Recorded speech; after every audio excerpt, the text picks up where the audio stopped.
Bonjour Nathalie Popiolek. Bonjour Jean-Philippe Denis. Nathalie Popiolek, vous êtes présidente d'Adequate Consulting, vous êtes conseillère scientifique à France Stratégie.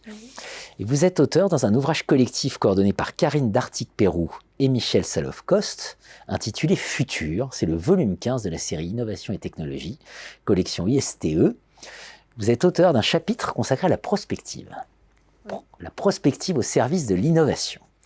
La question qui vient, c'est comment la prospective peut nous aider précisément à innover ou à penser stratégiquement le futur. Alors déjà, elle nous aide à comprendre l'écosystème de l'entreprise, à repérer où elle irait si elle ne faisait rien. L'écosystème innovant, vous dites. Voilà, l'écosystème innovant de l'entreprise. Donc ça permet donc de voir qu'est-ce qui se passerait si je faisais rien, où est-ce que j'irais. Donc là, comme on est dans un monde en transition et que l'on a envie d'un futur souhaitable, d'un futur durable par rapport aux problèmes environnementaux notamment, on a envie d'envisager des choses disruptives, qui soient vraiment différentes de ce que l'on connaît. Et la prospective, sa partie créative, sa partie qui permet de générer des idées nouvelles peut être extrêmement utile. Extrêmement utile. Vous évoquez le fait que c'est très difficile d'imaginer, quand on est en prospective, les conséquences de l'investissement innovant, de rapprocher par exemple la rentabilité et la décision d'investissement. Oui, on peut le faire grâce à cette vision justement globale et systémique, qui permet de voir l'impact de nos décisions, et c'est d'autant plus important qu'on a une responsabilité par rapport au futur, puisque lorsqu'on décide et qu'on investit sur le long terme, on colonise le futur.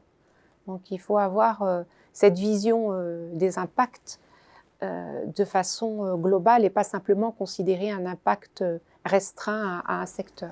Absolument, un message porteur d'espoir aussi sur la prospective.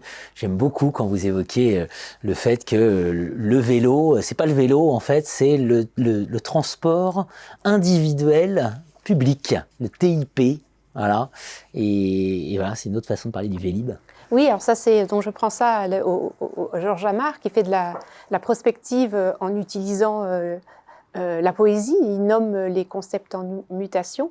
Et là, il a voulu rapprocher des choses complètement différentes pour créer un concept nouveau. Et c'est avec cette vision système, on est capable de rapprocher des choses différentes et de nommer une innovation qui est en train de naître et qui va devenir ensuite un concept très répandu, pour le meilleur ou pour le pire. Mais oui, parce que qui dit transport individuel public dit aussi dégradation de transport public. Personne n'en prend soin et on voit s'empiler des vélos. Mais ça permet d'imaginer justement aussi pour parer ces risques.